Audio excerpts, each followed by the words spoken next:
On 9th of February the year 2024, Judge Grace Zionka made a verdict known to the public that she had found Jowie Irungu guilty of murdering Monica Kimani.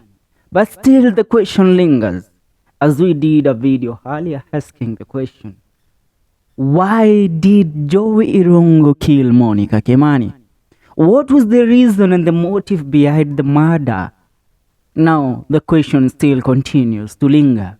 The world may never know the motive that Jowie Irungu had when he slit the throat of a businesswoman, Monica Kimani, in the year 2018, leaving her bleeding in a bathtub and closing the door as he left. This is after Justice Grace Zionka, in a determination of the murder case against Mr. Irungu and his then fiancé Jack Maribe, chose not to pursue the topic of motive. The judge agreed with Kimani's family that a person can be pinned down for murder even when the motive has not been established. As correctly submitted by the victim's family, it is not necessary to prove motive in the case of murder, Justice Zionka said in a written judgment. But let me differ with Justice Grace Zionka. How can you crucify me? When you have the penal code allows you to crucify somebody when you have the motive of their wrongdoings. Why did I have to go and kill? Why should I go and plan on assassinating somebody? Jowie Irungu was not in a sexual relationship with Monica Kimani. Jowie Irungu and Monica Kimani were childhood friends. They studied together in primary school. They came from the same place in Naivasha. So the question still remains unclear. What motivated Jowie Irungu? Was it a hit that was made on Monica Kimani? Did somebody pay Jowie Irungu to assassinate Monica Kimani? And then Jowie Irungu had personal contact with Monica Kimani. Now, continuing, as correctly submitted by the victim's family, they are saying that it is not, you cannot rule out murder because of lack of motive. Now, let me tell you, what will happen to Jowie Irungu if the motive is not established? Then his sentence and judgment must be fair and reduced. The DCI and the task force that was formed to investigate this case, the Office of Director of Public Prosecution, has not laid out facts on the reason why Jowie Irungu planned for over a month on how to assassinate Monica Kimani. Why should he do so? He camouflaged, went ahead to fake his identity, to maneuver through every corner to make sure that he had done the perfect murder, and goes ahead even to shoot himself so that he can also be termed as a victim in this case. Now, Judge Zionka went ahead to state court precedents set in 2003 and 2019, where judges held that the penal code requires provide of malice aforethought, intention to harm, and not the motive. Proof of it, motive, is not essential to prove a crime. Read the 2003 judgment, partly reproduced by Justice Zionka. Suggestions of a romantic relationship cropped up in various sections of the verdict.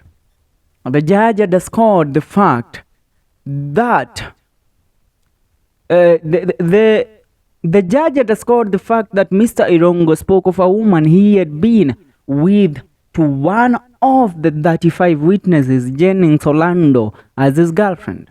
After the murder, Mr. Irungu told his friend Mr. Orlando that he had quarreled with his girlfriend. It is the evidence of Jennings that when the first accused Mr. Irungu returned from wherever he had gone to, he looked disturbed and remarked that he had quarreled with the girlfriend he had gone to see. The judgment read, In court, Mr. Irungu tried to advance a narrative of unfaithfulness on the part of Ms. Kimani.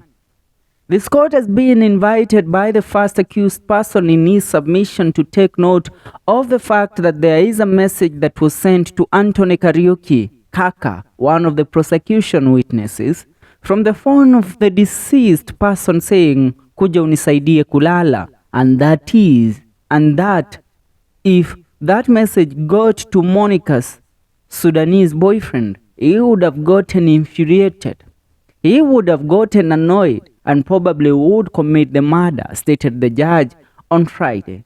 Anthony Kariuki Kaka is one of the people who interacted with the deceased the evening before she died. He, however, did not get into her house.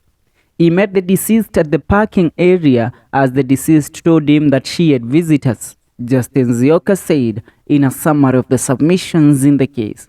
The late Kimani was to travel to Dubai to meet a Sudanese boyfriend on the morning she was found dead. Mr. Irungu also played up the fact that DNA traces of two women were found on the straps used to tie Monica. However, the judge ruled that it is possible to have such traces because the straps are bought from somewhere.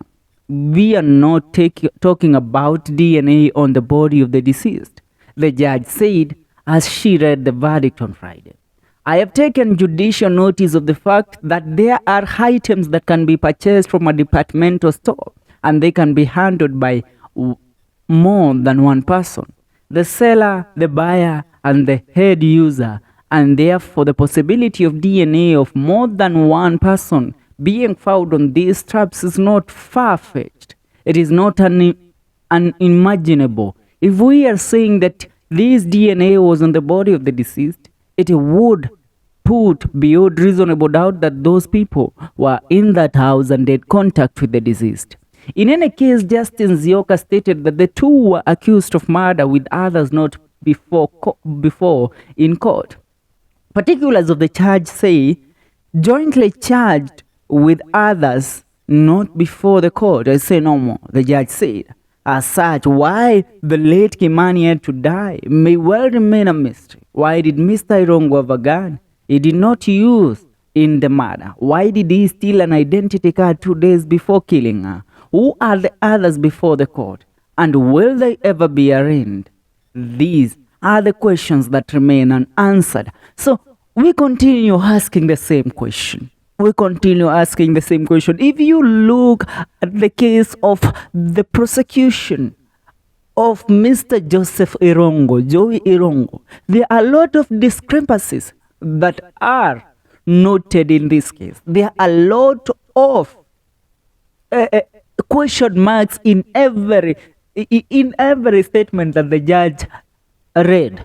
Reason being, even the DNA itself rules out Jowie Irungu from the murder scene. And even if Jowie Irungu is to be put in the murder scene, Jowie Irungu has handled weapons for so long.